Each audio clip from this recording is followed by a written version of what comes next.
Hello and welcome to Psych Boost. In this video we'll be looking at distribution. We'll be defining normal and skewed distribution, and we'll talk about the locations of the mean, median and mode on these separate distribution curves. I'll also give you some examples of positive and negative skews.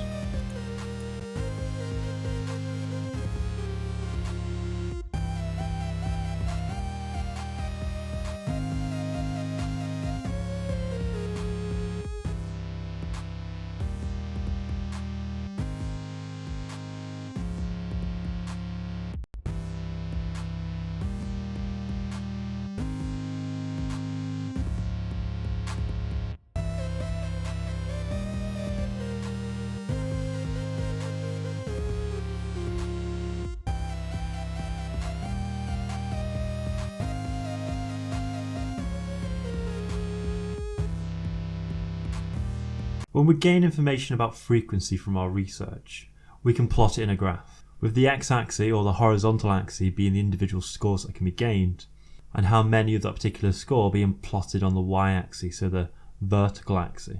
Now if there's only a few data points, this would be a histogram, but if we've got a lot of data to plot, we might see a pattern of distribution in our data. For a lot of measurements, we might expect to see a normal distribution, which is a distribution which is symmetrical around a middle point, whereby the mean, the median and the modal scores are all at the middle, and we call this a bell curve. The most common bell curve is the IQ score, whereby the middle point, the mean, the median and the mode will be 100, and you're just as likely to get 101 as you are to get 99, or you're just as likely to get 110 as you are to get 90. But the further away you get from the middle score, the less and less likely that score is. So this normal distribution shows the average spread of a characteristic of the population. It doesn't just have to be IQ. It could be things as varied as shoe size, where most people would have an average size foot, and very extreme people will have very tiny feet or large feet. And we might expect to see weight as being normally distributed as well. Now we'd expect to see the drop off in scores to be consistent either side of the mean.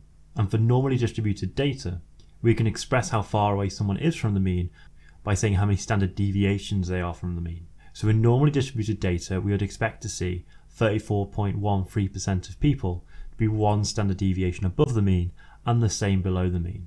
So if we break down IQ scores according to standard deviations, we'd find that 2/3 of the population, so 68.26%, would have IQs between 85 and 115. It's much more rare to have an IQ that's 2 standard deviations away from the mean, because 95% of the population have IQs between 70 and 130. So that 5% of the population, half of them will have IQs below 70 and half of them will have IQs above 130. If you were going to go even more extreme, an IQ of 145 would bring you 3 standard deviations away from the mean, and of course be very, very unlikely, being about 1 in 1,000 people. So that's normal distribution, where the likelihood of scores above a mean are reflected in the likelihood of scores below a mean, forming this smooth bell curve pattern. However, we can have skewed distribution. This is where distributions aren't equal around the mean. We can have a positive skew or a right skew, and this means that we have very few high scores. So if you imagine the skew as the long tail, points towards the right on a positive skew. Whereas for a negative skew, it means that there are a few low scores, and the tail points towards the left. Now whereas for a normal distribution curve, the mean, the median and the mode are all at the midpoint, you'd find for a skewed distribution, actually the mean, the median and the mode don't all match up in the same place. Now the mode being the most frequent number will be at the top of the curve. You should also be aware the mean's main weakness is it is moved along considerably by extreme scores, and the extreme scores in this case are the scores along the long tail. So the mean is pulled towards the direction of the long tail.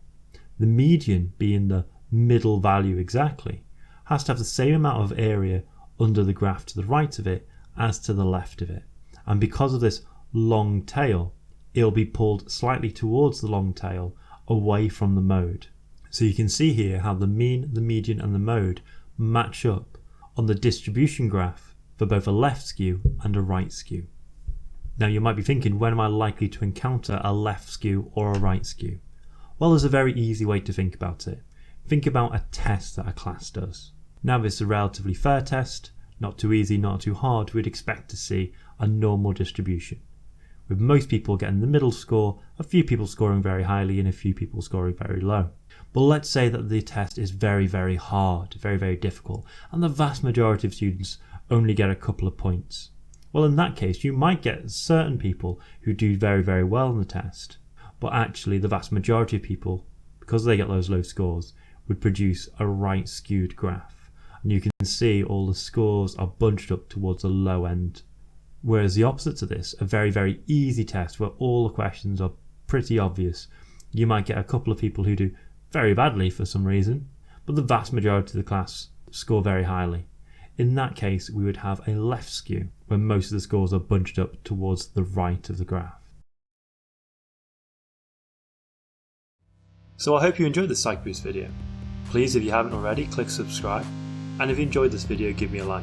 If you have any questions at all, pop them in the comment box and I'll try and get back to you. If you'd like the free resources that come with this course, I put the posters and some other things into this Dropbox link. Until the next video.